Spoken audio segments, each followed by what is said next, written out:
This is the first of 8 Nancy Drew Files books, where the cover is taken from the short-lived 1995 TV series. I'm not sure if they were trying to generate interest in the show, or if they were trying to save money by not paying for cover art. Speaking of which, this book was later republished with a stock art cover. Argo Funk Book Review, Argo Funk Book Review. Nancy and her dad are invited to the engagement party of the fabulously wealthy Charles Pierce. Pierce is on his deathbed. He plans to marry his nurse, Nila Kirkadaughter, even though she's 20 years younger than him. Pierce has a drop-dead handsome son named Philip, who's very interested in dating Nancy. Philip's sister Karen is married to Jack.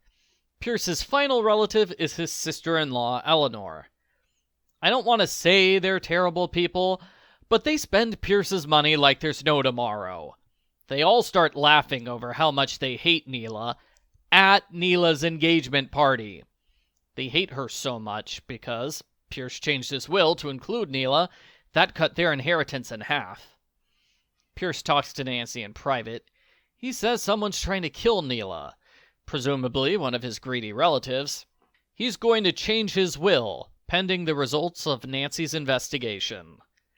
Someone poisoned Nila's cranberry juice. She's rushed to the hospital.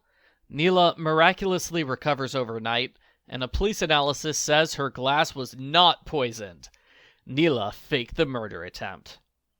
Half the book later, Nancy makes the police double-check. They confirm, whoops, our bad, it was a real murder attempt after all. The culprit switched glasses when no one was looking. I'm not sure who to blame for that screw-up. Nancy sees a stranger steal the will, and she sees Eleanor hide rat poison in the trash. Eleanor's a snoop. She likes to hide behind doors and spy on other people's conversations. That's Nancy's job, thank you very much. Nancy tells Philip she has a boyfriend, which doesn't bother him at all. He takes Nancy and Bess on a double date to the most expensive restaurant in town. That one meal costs more than my entire month's food budget. Bess's date is Tom. Nancy instantly recognizes Tom as the man who stole the will. Tom warns Philip Nancy's a detective. Philip decides to test Nancy's feelings by kissing her long and passionately. Her eagerness convinces him that she wanted to date for real. Philip admits he's flat broke after burning through his mother's inheritance. He maintains his extravagant lifestyle by taking loans against his inheritance. He's literally betting that his dad will die soon. Nancy realizes Philip is not such a great guy. She continues to cheat on Ned with him because he's hot. I really hate Nancy in this series sometimes. The culprit removes the lug nuts from Nancy's car. The tire falls off and she almost dies in a terrible accident. It's another case of the culprit trying to kill Nancy because that makes the book more exciting. Not a case of the culprit trying to kill Nancy because she's close to solving the case. All she's done so far is go out on a date. Nancy secretly follows Jack. He takes a suitcase full of money to an illegal sports betting parlor. Tom runs the parlor. Nancy promises not to turn him into the police as long as he leaves Bess alone. The end of the book casually mentions Tom got 90 days in jail for his crimes. So I guess the police in Nancy's town solved a case on their own for once. Nila is almost killed by a falling brick. Karen is devastated to learn her husband is a problem gambler. Eleanor spies on Nancy. She claims to have a newspaper article which shows Nila stole from a previous employer. Nancy reports her findings to Pierce. He decides that's it. He's going to disinherit everyone except Nila. He asks Nancy and Bess to witness the signing of his new will. That is a classic murder mystery mistake. If you're going to kick everyone out of the will, don't announce it ahead of time. Otherwise, somebody's going to kill you to stop the new will. Which is exactly what happens. The culprit messes with Pierce's pills, he overdoses and goes into a coma. Nancy ignores the murder attempts, which is a weird decision on her part. Whatever. She focuses on the scandalous newspaper article, which she has never read. She proves it's fake.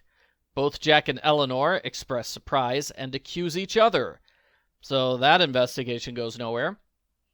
Nancy decides to trick the culprit into confessing by pretending she solved the case. She gathers all the suspects together and says, "I totally know who the killer is. For real. You should save yourself some time by confessing right now." Eleanor confesses to the crimes, while Cecilia starts crying.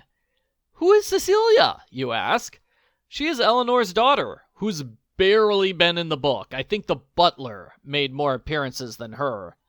She's your basic, innocuous background character who's considered beneath suspicion by everyone. Philip pesters Nancy with his romantic advances, and the culprit knocks Nila unconscious with a candlestick. The culprit is revealed as Cecilia. She gives a long confession to everything, confident Nancy will never be able to prove her guilt. Nancy says, "I just recorded your entire confession on this tape!" Nancy and Cecilia fight over the recorder. Once again, Nancy forgets she's a karate expert. The fight ends when other people enter the room. 3 months later, there's a happy ending. Philip is now fiscally responsible and getting a degree. Jack is in therapy for his gambling and marital problems. Pierce makes a miraculous recovery and marries Nila. The end. Post-book follow-up. I thought this book was a decent attempt at trying to do a classic murder mystery in the style of Agatha Christie. It's vaguely similar to Book 25, with a drug overdose murder, inheritance drama with a hot guy, and a secret gambler. And in both books, Nancy pretends she solved the case to trick the culprit into confessing. I think the attempt to kill Pierce should have happened sooner instead of happening on page 100. I didn't like the newspaper subplot. As I said, it's weird that Nancy prioritizes the newspaper over investigating the murder. I wish Nancy had actually solved the case instead of pretending to solve the case as a bluff. Even though Nancy leaves the mansion occasionally, it feels like the entire book takes place in the same spot.